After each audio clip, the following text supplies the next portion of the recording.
Hello, good morning. Ayun doon kay. Good morning mga kabayan. Ano yung silupin dyan? Sod. Dubaw.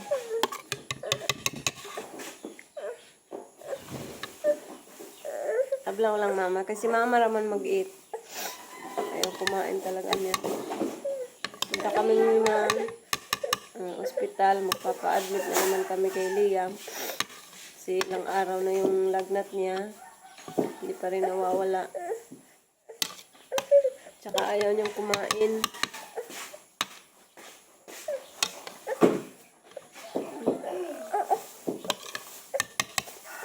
Kahit anong papakain, ko siya ng pagkain. Ayaw talaga kahit anong ipasubo sa kanya. Biskit, ayaw. Gatas, ayaw. Didi lang. Didi ni mama lang.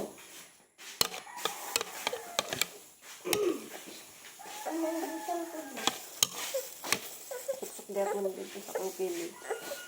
Kilisa. Ikaw, dari gamay, oh. Ikaw, Lian, kaon are. Lian naman ay ihatid muna namin sa Achila. Doon muna siya. Walang hatid sa kanya ngayon. Maaga kaming pupunta ng ospital.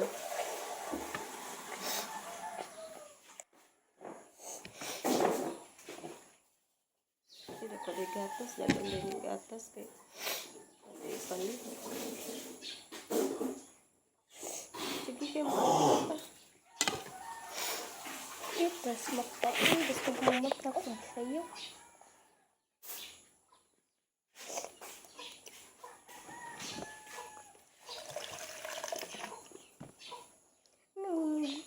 Ang kawas magluhat.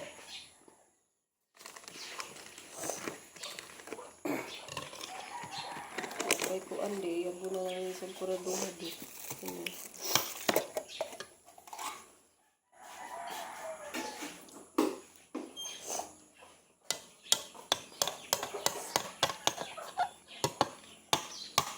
Tapos rasa niya malambalik diri sa papa pero kagabi at kagapon ko. Hindi na yan. Kuhaon kang papa. Hindi na matulog. Ang tulog ko. Kit-kit ba lang kalabasa din? Kit-kit.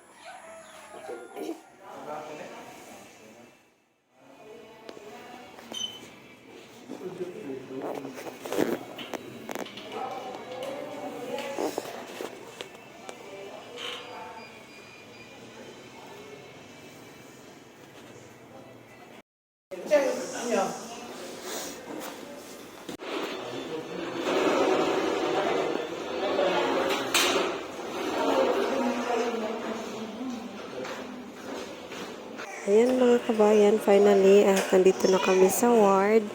And nasa Tijeras pa muna kami dito sa may parang lobby ng pidya. So, kasi wala pang bakante sa loob. So, mamaya ay may mag-a-out ng mga pasyente. So, kami yung papalit doon. At thanks to God, kumain na rin yung malit na bata. Kasi kahapon pa yan walang kain. Kahit biskit, ayaw. Buti at kahit biskit ngayon, paunti-unti nagkakalaman naman yung kanyang tiyan.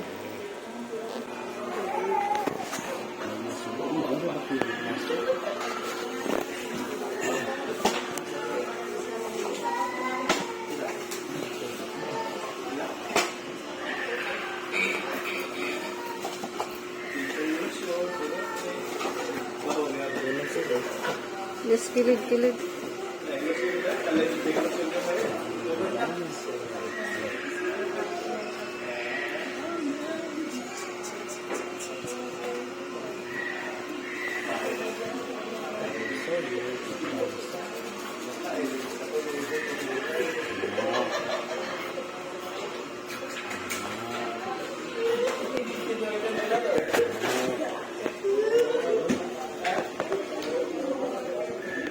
A few moments later. At finally, nakalipat na rin tayo dito sa may loob ng kwarto.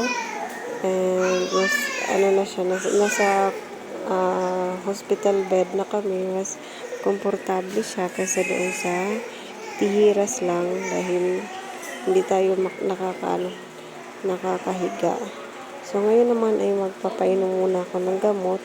Antayin ko pa muna sana si Loloy, pero sobrang init niya kasi papainom ko na lang ito. At para maibsa naman yung kanyang dinaramdam. At kahirapan talaga sa pagpapainom ng gamot si Liam. Kaya kinakabahan ako pag ako lang mag-isa yung nagpapainom. Minsan kasi sinusuka niya lang. Kaya tsempo-tsempo lang talaga. Kailangan mo talagang tsempo na mapasok sa kanyang sa kanyang bibig, o sa kanyang talaga yung bibig.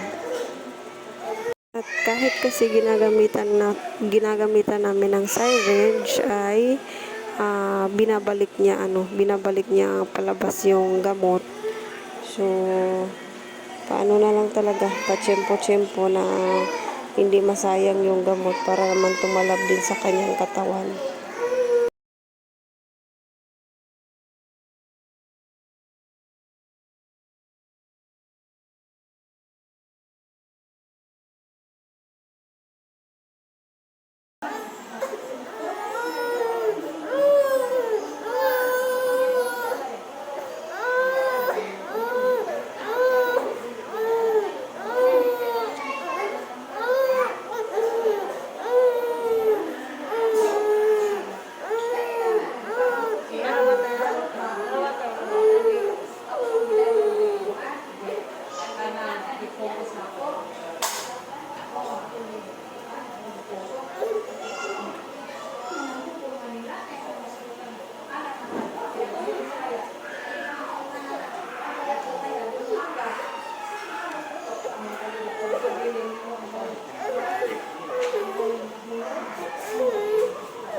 Water. Ito na, kanay water.